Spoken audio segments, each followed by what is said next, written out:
DNA मित्रों, आज DNA में विश्लेषण की शुरुआत हम हिडमा गैंग से करेंगे। इसे आप विश्लेषण की जगह हिडमा गैंग की वैचारिक मरम्मत भी कह सकते हैं। डीएनए मित्रों, टुकड़े टुकड़े गैंग के बाद अब दिल्ली में हिडमा गैंग बना है। यह वो काम कर रहा है जिसकी हिम्मत अपने जीते जी हिडमा भी कभी नहीं जुटा पाया।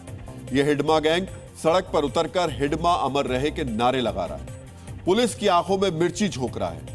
आपको याद होगा, जी न्यूज ने ही सबसे पहले टुकड़े टुकड़े गैंग को एक्सपोज किया था और अब जी न्यूज ने ही हिडमा गैंग को एक्सपोज करने का बीड़ा उठाया है। इसलिए हम आपसे आग्रह करेंगे कि अगले 15 मिनट आप आज अपना रिमोट साइट में रखिए और ध्यान से हमारा ये विश्लेषण सुनिए। आज हमारे संवाद के केंद्र में है हिडमा गैंग, वो गैंग जो सड़क पर उतरकर नक्सलियों का समर्थन करता है, वो गैंग जो सुरक्षा बलों और निर्दोष नागरिकों की हत्या करने वाले नक्सलियों को आदर्श बताता है। समझिए, हिंसा का समर्थन करने वाले वैचारिक हिंसक उपद्रवियों का गैंग है। आपके मन में यह जिज्ञासा होगी कि आखिर आज हम हिडमा गैंग की वैचारिक हिंसा का विश्लेषण क्यों कर रहे हैं। तो पहले हम आपको दिल्ली में 29 घंटे पहले हुए हिडमा गैंग के शक्ति प्रदर्शन का वीडियो दिखा देते हैं। डीएनए मित्रों, इसे गौर से देखिए और सुनिए।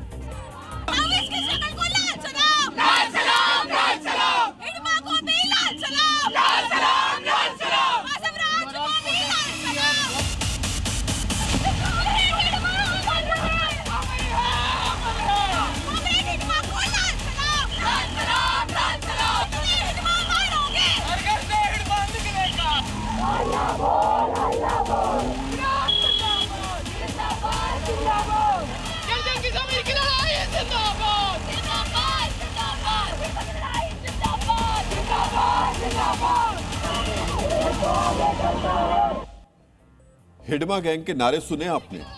अब तक आपको साफ हो गया होगा कि हिडमा गैंग का वैचारिक झुकाव किस तरफ है।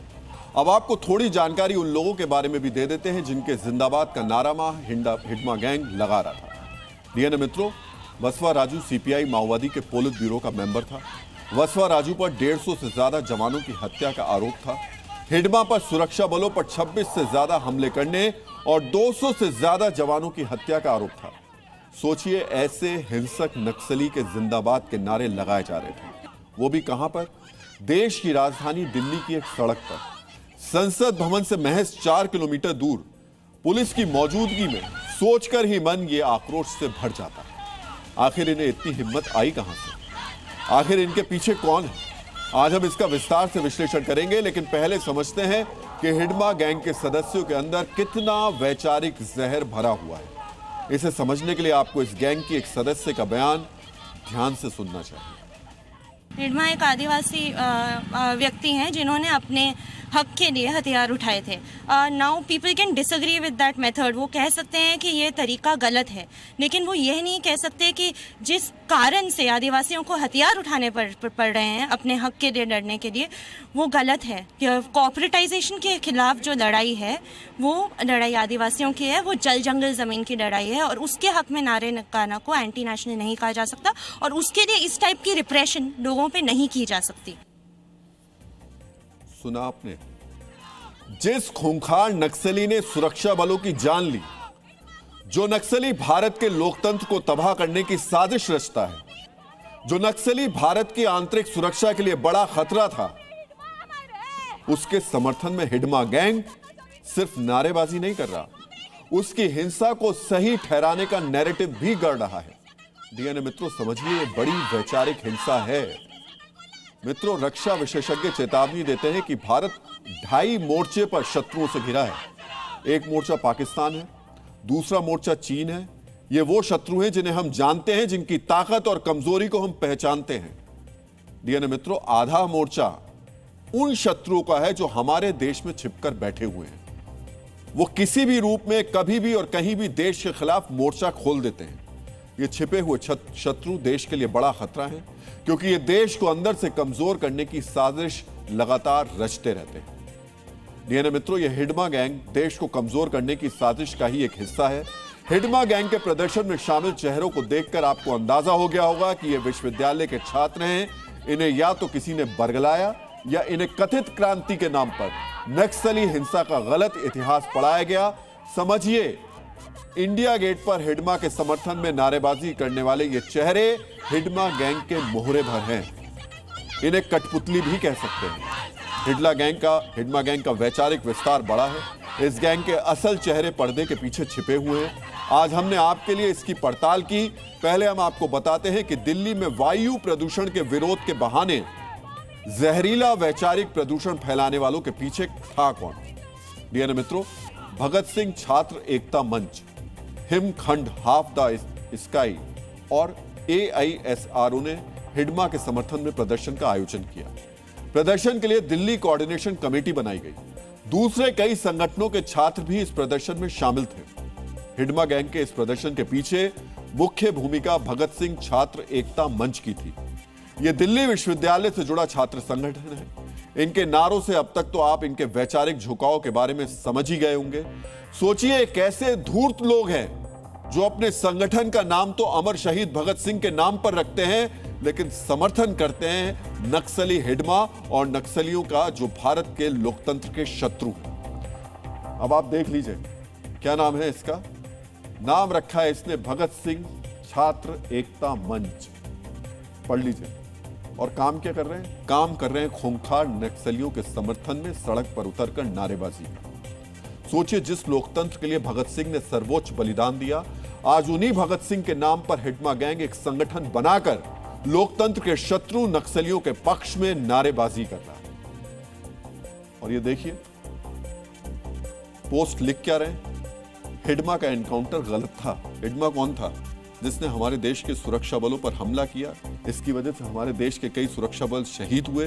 ये लोगों को सताता था, बंदूक के दम पर अपना राज चलाता था। उसके एनकाउंटर को ये छात्र संगठन, तथा कथित छात्र संगठन, गलत बता रहा है। इस पोस्ट में सीधे सीधे सुरक्षा बलों पर हिडमा की कथित हत्या का आरोप लगाया गया है। उम्दा अंग्रेजी में 4 पेज की लंबी पोस्ट लिखी गई है। इस पोस्ट का सार यही है कि नक्सली हिंसा सही है, हिडमा का एनकाउंटर गलत था और सरकार को नक्सलियों के सफाई के लिए चलाया जा रहा ऑपरेशन कगार रोक देना चाहिए। समझिए इस संगठन का एजेंडा क्या है। खुलेआम ये देश की आंतरिक सुरक्षा के लिए खतरा बने नक्सलियों का समर्थन कर रहे हैं। और इस खबर को बहुत गंभीरता से लीजिए। देश की राजधानी में एक तबका उठ करके आता है, बीच राजधानी में इंडिया गेट पर खड़े होकर के वो हिडमा अमर रहे के नारे लगाता है। वो हमारे देश के पूरी सुरक्षा व्यवस्था को, लोकतांत्रिक व्यवस्था को खुलेआम चुनौती देता है। लाल आतंक को खत्म करने के लिए चलाए जा रहे ऑपरेशन कगार को बंद करने की ये मांग कर रहे हैं। जानते हैं इसका अर्थ क्या है? हिडमा गैंग चाहता है कि नक्सलियों का हिंसक तांडव जारी रहे, निर्दोष आम नागरिकों की हत्या होती रहे, सुरक्षा बल के जवान अपनी जान गंवाते रहे। डीएनए मित्रों, हिडमा गैंग के प्रदर्शन में सबसे चर्चित चेहरा है रवजोत कौर का। रवजोत भगत सिंह छात्र एकता मंच की सबसे एक्टिव सदस्य है। गौर से सुनिएगा। रवजोत कंप्यूटर साइंस इंजीनियरिंग में ग्रेजुएट है, लेकिन ये अपनी विशेषज्ञता का प्रदर्शन हिडमा जैसे नक्सलियों के समर्थन में नैरेटिव बनाने में करती है।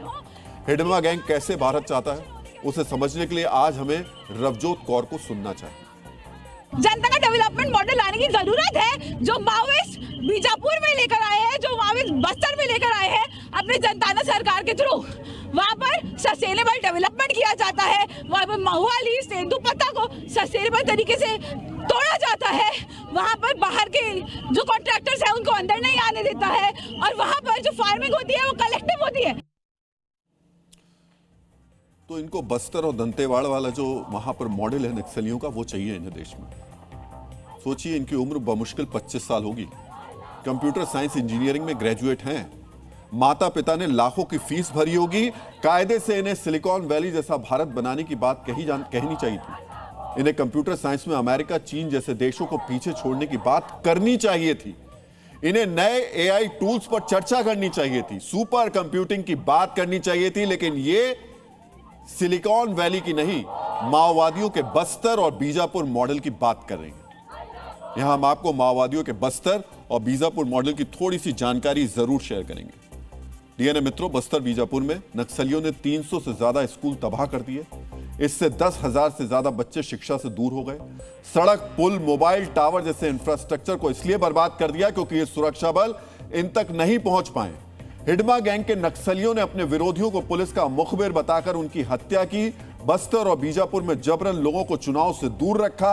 नक्सलियों के वर्चस्व का असर यह हुआ कि बस्तर में साक्षरता दर 40% से कम और गरीबी राष्ट्रीय औसत से 2 गुनी। और एक चीज और बता दूं मैं आपको, इन इलाकों में मैंने जाके बहुत रिपोर्टिंग की है। ये लोग नक्सलवाद के नाम पर जो लोगों को बरगलाते हैं, ये कह के बरगलाते हैं कि हम आपकी जमीन बचाने के लिए, जंगल बचाने के लिए संघर्ष कर रहे हैं। और करते क्या है, ये वहां जो जितने भी खनिज होते हैं पदार्थ, ये उसकी स्मगलिंग करते हैं, उसकी तस्करी करते हैं। वहां उन तमाम चीजों को, खासतौर से तेंदुपत्ता, उन तमाम चीजों को कब्जा करके और फिर उसको बेचने का और उससे पैसा कमाने का काम करते हैं। डीएनए मित्रों, रवजोत कौर जैसे नौजवानों के दिमाग में बस्तर और बीजापुर मॉडल की बात किसने भरी? सोचिए, दिल्ली की 5 सितारा लग्जरी जिंदगी जीने वाली रवजोत कौर और उसके जैसे दूसरे छात्रों के दिमाग में किसने कथित बस्तर और बीजापुर मॉडल का फितूर भरा? समझिए, जो छात्र कभी बस्तर या बीजापुर नहीं गए, जिन्होंने बस्तर और बीजापुर के आदिवासियों का दर्द नहीं देखा, उन्हें कौन कथित बस्तर और बीजापुर मॉडल के शब्दजाल में फंसा रहा है? इसलिए हम बार बार कह रहे हैं कि हिडमा गैंग के असल किरदार पर्दे के पीछे हैं। प्रदर्शन और नारेबाजी कर रहे छात्र तो सिर्फ इनके मोहरे हैं।